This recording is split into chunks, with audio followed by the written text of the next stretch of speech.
नमस्कार दोस्तों, आज हम लोग डिस्कस करेंगे एक बहुत ही इंपॉर्टेंट टॉपिक पंचप्रयाग। यहाँ से क्वेश्चन अक्सर पूछे जाते हैं। इससे रिलेटेड जितने भी एमसीक्यू क्वेश्चन बन सकते हैं उनको हम लोग डिस्कस करेंगे। उसके साथ ही साथ इस टॉपिक से जितने भी ट्रिक्स बन सकते हैं, जिन ट्रिक्स की ज़रूरत है आप लोगों को, वो सब भी यहाँ पे हम लोग डिस्कस करेंगे। ये कुछ ट्रिक्स हैं जो इस वीडियो में कर्णप्रयाग से संबंधित है। इसी तरह से बहुत सारे कि किन नदियों के किनारे अवस्थित है, तो इस ट्रिक को भी डिस्कस करेंगे। अभी बहुत चीज़ें देखेंगे, लेकिन उससे पहले ये समझिए कि अगर आप यूपीपीएससी 2023 की तैयारी कर रहे हैं तो आप सभी लोगों को पता होगा कि 150 क्वेश्चन आते हैं। इस 150 क्वेश्चन में 30 क्वेश्चन तो आपके लगभग करंट करंट के आएंगे, 30 क्वेश्चन करंट अफेयर से आएंगे। अब यहाँ पर बचे 120 क्वेश्चन। 120 क्वेश्चन बचे, यानी 150 में से 30 क्वेश्चन तो करंट अफेयर्स के हो गए और 120 क्वेश्चन बचे स्टैटिक पोर्शन के। इन स्टैटिक पोर्शन में से 120 में से 100 क्वेश्चन तो कोई नहीं कर पाएगा, 120 की तो बात ही छोड़िए। इस 120 क्वेश्चन में से अगर आप 70 क्वेश्चन कर ले जाते हैं, 120 में से 70 क्वेश्चन कर ले जाते हैं, तो आपका स्कोर कितना हो जाएगा? क्योंकि करंट अफेयर्स आपको करना ही करना है। करंट अफेयर्स के 30 क्वेश्चन, ये मिनिमम बता रहा हूँ, मिनिमम 30 क्वेश्चन आएंगे ही आएंगे। आपको करंट अफेयर्स के 30 क्वेश्चन सही करने हैं। उसके बाद जो 70 क्वेश्चन हैं स्टैटिक के, उन्हें आपको टारगेट करना है। अगर आप 30 करंट अफेयर्स और 70 क्वेश्चन स्टैटिक के टारगेट कर लेते हैं तो आपके क्वेश्चनों की संख्या हो जाती है 100। और अगर आप 100 क्वेश्चन कर ले जाते हैं प्री में, तो आपका प्री आसानी से हो जाएगा। देखिए, 120 क्वेश्चनों में से आपको मात्र 70 क्वेश्चन करने हैं। ये स्टैटिक पोर्शन की मैं बात कर रहा हूँ। 120 में 70 क्वेश्चन आपको करना है, और ये 70 क्वेश्चन पता है कहाँ से आप कर पाएंगे? इन 70 क्वेश्चनों के लिए आप बस प्रीवियस ईयर के जो क्वेश्चन हैं उन्हें अच्छी तरह से तैयार कर लीजिए और ये समझ लीजिए वो किस टॉपिक से आते हैं। जैसे यही जो क्वेश्चन है, ये भी यूपीपीएससी में पूछा गया है एक बार, कि अलकनंदा और मंदाकिनी के संगम पर कौन सा नगर अवस्थित है। ये तो क्वेश्चन हो गया, लेकिन इस क्वेश्चन को आप ऐसे समझिए कि ये किस टॉपिक का है। तो अगर हम टॉपिक देखें तो ये पंचप्रयाग टॉपिक से क्वेश्चन रिलेटेड है। तो आपको इस क्वेश्चन के बजाय पूरे के पूरे इस टॉपिक को तैयार करना है। ये एक माइक्रो टॉपिक है पंचप्रयाग, इस माइक्रो टॉपिक को आपको तैयार करना है। अगर आप इस पंचप्रयाग टॉपिक को तैयार कर ले जाते हैं तो आपका एक क्वेश्चन पक्का, 70 क्वेश्चनों में से एक क्वेश्चन आपका पक्का हो जाएगा। इस तरह से आपको छोटे छोटे 400-500 टॉपिक्स तैयार कर लेने हैं। 400-500 टॉपिक्स, जी हाँ मैं कह रहा हूँ 400-500 टॉपिक्स अगर आप तैयार कर लेते हैं तो आपके ये 70 क्वेश्चन आसानी से हो जाएंगे। उन्हीं माइक्रो टॉपिक्स में से एक टॉपिक है पंचप्रयाग। आज हम लोग इस टॉपिक के बारे में डिस्कस करेंगे। तो चलिए सबसे पहले देखते हैं कि प्रयाग क्या होता है। अगर प्रयाग की बात करें तो प्रयाग का मतलब है संगम। संगम वो स्थान होता है जहाँ पर 2, 3, 4 कितनी भी नदियाँ आके मिल सकती हैं। जहाँ पर नदियाँ आके मिलती हैं उस स्थान को प्रयाग कहा जाता है, संगम कहा जाता है। जैसे रुद्रप्रयाग की अगर बात करें तो रुद्रप्रयाग में 2 नदियाँ आके मिलती हैं, कर्णप्रयाग में भी 2 नदियाँ, देवप्रयाग में भी 2 नदियाँ, विष्णुप्रयाग में भी 2 नदियाँ और नंदप्रयाग में भी 2 नदियाँ। इन सभी स्थानों पर 2-2 नदियाँ आके मिलती हैं और उत्तराखंड राज्य में ये सभी के सभी अवस्थित हैं। ठीक है, उत्तराखंड राज्य में सभी पंचप्रयाग अवस्थित हैं। भारत का जो सबसे फेमस प्रयाग है वो है प्रयागराज, यानी इलाहाबाद। इलाहाबाद में 3 नदियाँ आके मिलती हैं। लेकिन हम लोग आज यहाँ पर बात करेंगे उत्तराखंड के इन पंच प्रयागों को।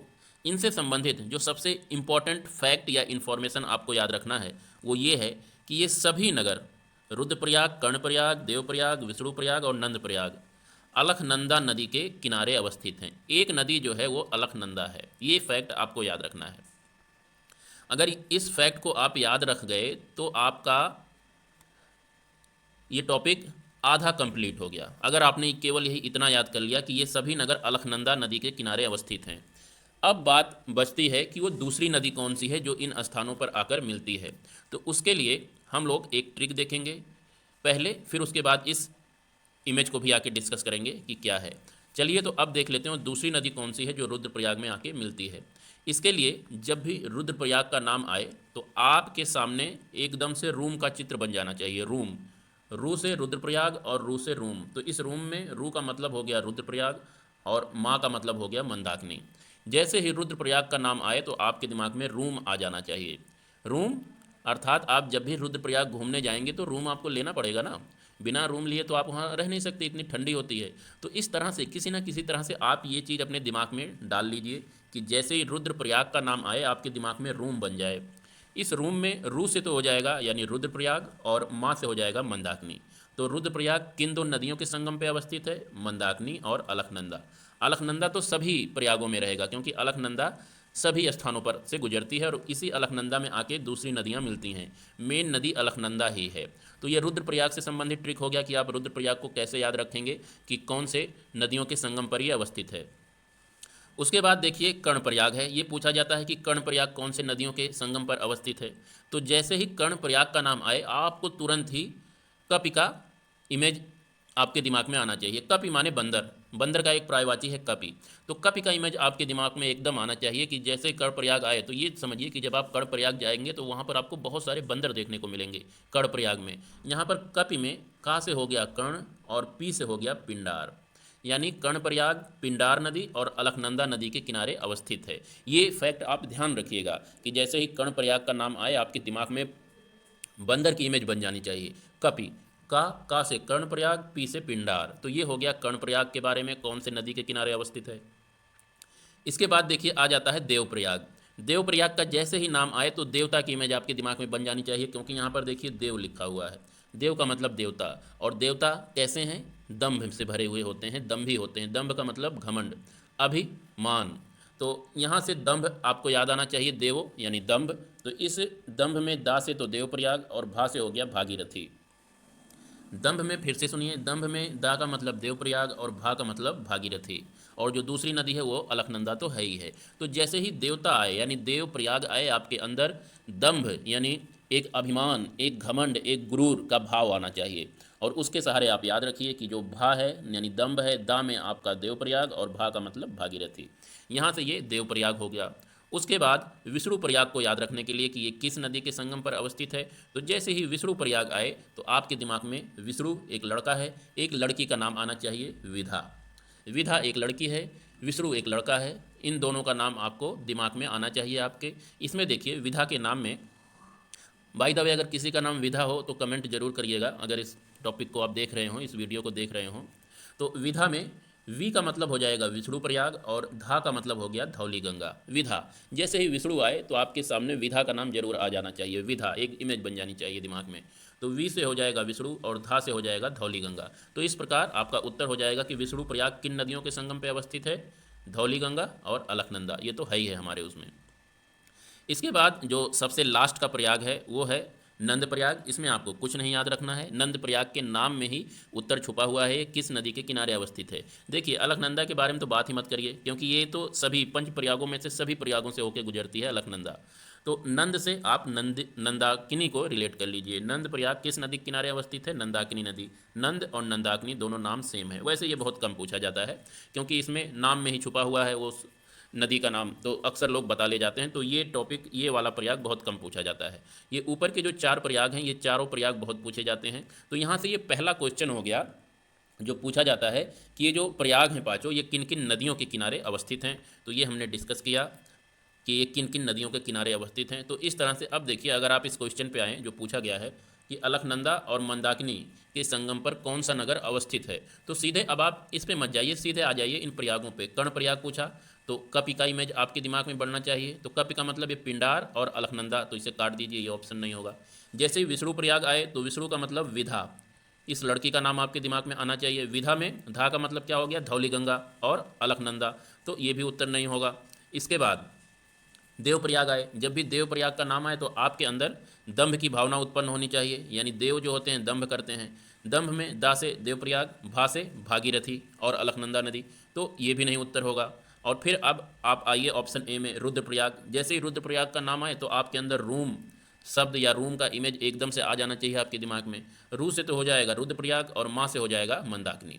मंदाकिनी और साथ में अलकनंदा तो रहेगी ही, क्योंकि अलकनंदा सभी प्रयागों से होकर गुजरती है। तो इस प्रकार आपका उत्तर हो जाएगा इस टॉपिक का, इस क्वेश्चन का ए, रुद्रप्रयाग। अलकनंदा और मंदाकिनी के संगम पर रुद्रप्रयाग नगर अवस्थित है। तो एक इन्फॉर्मेशन ये आपको रखनी है, ये क्वेश्चन ये याद रखना है, यहाँ से संगम पूछे जाते हैं कि ये प्रयाग किन किन नदियों के संगम पर अवस्थित हैं। एक दूसरा क्वेश्चन जो यहाँ से पूछा जाता है वो ये पूछा जाता है इनका क्रम, कि इन प्रयागों का क्रम क्या है। अगर आप दक्षिण से उत्तर की तरफ जा रहे हैं, यानी उत्तर प्रदेश से उत्तराखंड की तरफ जा रहे हैं, तो कौन से प्रयाग पहले पढ़ेंगे, कौन से बाद में पढ़ेंगे, ये पूछा जाता है। तो उसे भी देख लेते हैं। उसके लिए आप एक ट्रिक याद रखिए। वो ट्रिक है, डॉक्टर कर्ण ने विष्णु को ठीक किया। डॉक्टर कर्ण ने विष्णु को ठीक किया। यहाँ पे डी का मतलब देवप्रयाग, आर का मतलब रुद्रप्रयाग, कर्ण का मतलब कर्णप्रयाग, ने का मतलब नंदप्रयाग और विष्णु का मतलब विष्णुप्रयाग। तो इस तरह से आप ये कोड याद रखिए, डॉक्टर कर्ण ने विष्णु को ठीक किया। ये देखिए देवप्रयाग है यहाँ पर ये देवप्रयाग है, ये रुद्रप्रयाग और ये कर्णप्रयाग, फिर यहाँ नंदप्रयाग और सबसे ऊपर है आपका विष्णुप्रयाग। तो डॉक्टर कर्ण ने विष्णु को ठीक किया, इसके जरिए आप याद कर सकते हैं। डी से हो जाएगा देवप्रयाग, आर से हो जाएगा रुद्रप्रयाग, कर्ण से हो जाएगा कर्णप्रयाग, ने से हो जाएगा नंदप्रयाग और विष्णु से हो जाएगा विष्णुप्रयाग। तो ये दूसरा क्वेश्चन हो गया, इनका क्रम पूछ लेता है कि क्रम क्या है, तो इस एक लाइन के जरिए आप इनका क्रम याद रखिए। इसके बाद यहाँ से जो तीसरा सबसे इम्पोर्टेंट क्वेश्चन है वो ये है, ये पूछा जाता है कि कुछ नदियाँ दे देता है और वो पूछता है कि इस नदी के किनारे कौन सा मंदिर अवस्थित है, कौन सा मंदिर है। तो सबसे पहले देखिए बद्रीनाथ जो है वो आपका अलकनंदा नदी के किनारे अवस्थित, ये अलकनंदा नदी। और केदारनाथ की अगर बात करें तो ये यहाँ पर अवस्थित है मंदाकिनी नदी के किनारे। और अगर गंगोत्री की बात करें तो ये भागीरथी नदी के किनारे अवस्थित है।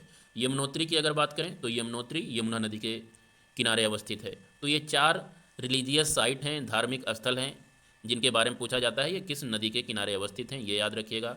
बद्रीनाथ अलकनंदा नदी के किनारे, केदारनाथ मंदाकिनी नदी के किनारे, गंगोत्री भागीरथी नदी के किनारे और यमुनोत्री यमुना नदी के किनारे।